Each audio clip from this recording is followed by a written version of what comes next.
Marvel might be losing its audience. For over a decade, every Marvel movie dominated the box office. But after Avengers, Endgame, something changed. So what happened to Marvel after Endgame? To understand what happened to Marvel after Endgame, start with one shocking number: nearly $3 billion. That's how much Avengers Endgame earned worldwide. It became one of the biggest films in history, and the climax of a story Marvel had spent more than a decade building. For years, the Marvel Cinematic Universe looked unstoppable. Every new movie felt bigger than the last. But Endgame didn't just finish a story. It quietly removed the heroes that built Marvel. And that's where the real problem began. But the real problem for Marvel didn't start with a bad movie. It started when the heroes who built the MCU disappeared.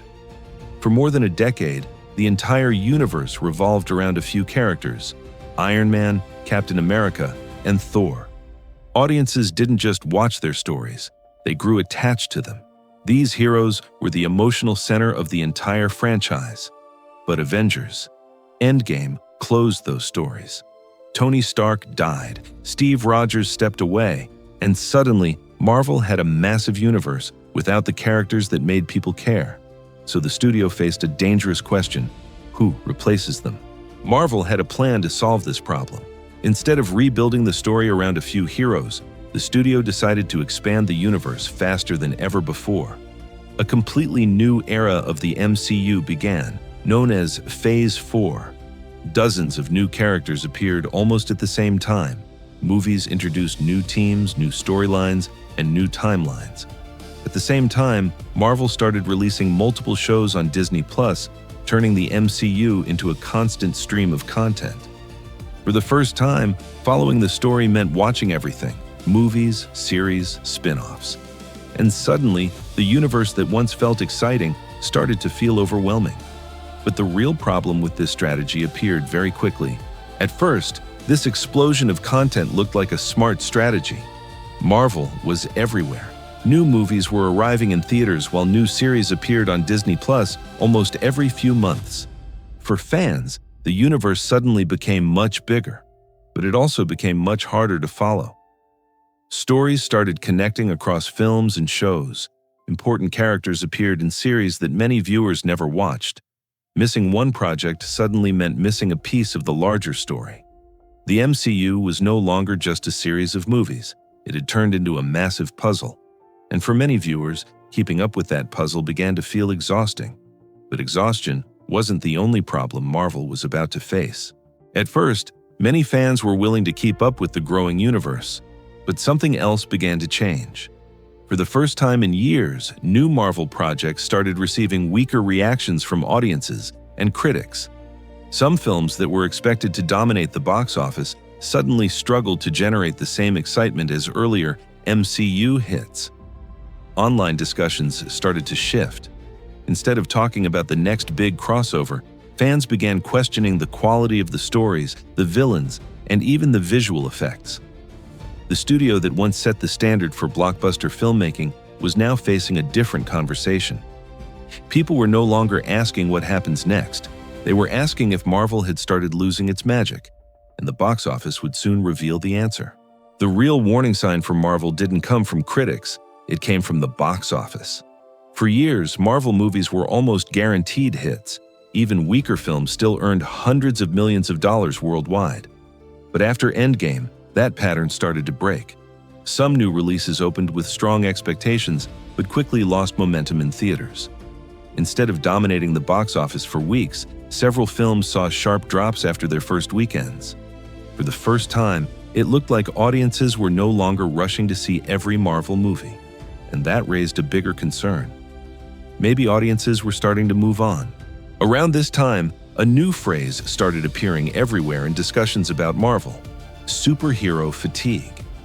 For more than a decade, superhero movies had dominated Hollywood. Every year brought new heroes, new villains, and bigger crossovers. At first, audiences loved it. But after years of constant releases, some viewers started feeling something different. Instead of excitement, many began to feel repetition. Another origin story, another world-ending threat, another massive battle in the sky. For the first time, The formula that once made Marvel unstoppable began to feel predictable. And if the formula stopped working, Marvel had a much bigger problem ahead. Marvel could see the warning signs. The studio knew audiences were getting overwhelmed, and the formula that once guaranteed success was starting to weaken. So the company began quietly changing its strategy. Executives started talking about slowing down production and focusing more on quality instead of releasing as many projects as possible. For a studio that had spent years expanding the universe faster and faster, this was a major shift. Marvel wasn't trying to grow the MCU anymore. It was trying to fix it. But changing strategy inside such a massive franchise is never simple, and the next challenge for Marvel would prove even more complicated. But slowing down production didn't solve Marvel's biggest challenge. For years, the MCU worked because everything was building toward one clear goal: the Avengers coming together. Every film felt like a step in a larger story. But after Endgame, that direction disappeared. New characters were introduced, new timelines opened, and multiple storylines started moving at the same time. For many viewers, it became harder to understand where the universe was actually going. The MCU was still expanding, but the central story was missing. And without a clear destination, even the biggest franchise can start to lose its audience. Marvel now faced a difficult task: bringing the excitement back. For years, every new MCU release felt like a global event. Fans rushed to theaters because they believed each film was building toward something bigger. That feeling was the secret behind Marvel's success. But after Endgame, that sense of anticipation slowly faded. New projects kept arriving, yet fewer of them felt essential to the larger story. For the first time in the franchise's history, skipping a Marvel movie didn't feel like missing something important. And that created a dangerous risk for the studio. If audiences stopped feeling that urgency, the entire MCU model could start to collapse. Marvel understands that the only way to rebuild excitement is to make the universe feel important again. In the past, the MCU kept audiences hooked by slowly building toward massive crossover events. Films like The Avengers and Infinity War weren't just releases. They felt like milestones in a much larger story.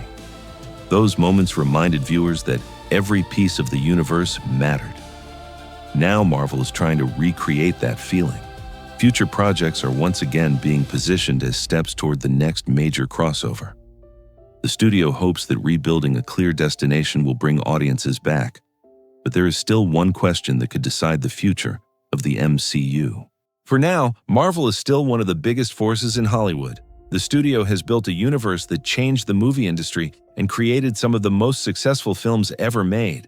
But the era when every Marvel release felt unstoppable may be over. Today, the MCU stands at a turning point. The studio must prove that the universe can evolve, surprise audiences again, and make its stories feel essential. Because if Marvel manages to rebuild that excitement, the franchise could dominate Hollywood for another decade. But if it fails, the biggest cinematic universe ever created may slowly fade away. And the next few Marvel films might decide which future becomes reality.